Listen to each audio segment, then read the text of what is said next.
It's been said over and over again that you cannot see the label if you're inside the box. You cannot see the picture if you're in a frame. What does that mean? It means that for you to grow, you need to have someone who's going to look at you and say, hey, I think you can improve on this. I think you can do better here. And that person will become an accountability partner for you. And this is what is called the coach. Who is this person that holds you accountable? Someone that you say, I'm willing to achieve this, but I want you to hold me to account. And I'm willing to invest in myself for this.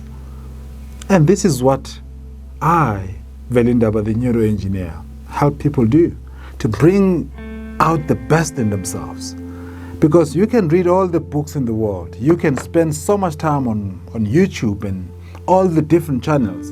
But unless you have, or until you have a person who is a coach, who will sit down with you and call you out, you're not going to go as far as you can go. Because remember, a coach is someone that can take you to a place that you cannot take by yourself.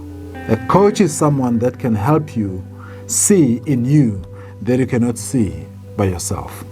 So, who is your coach? Do you have someone that you have appointed in your life? Think about it.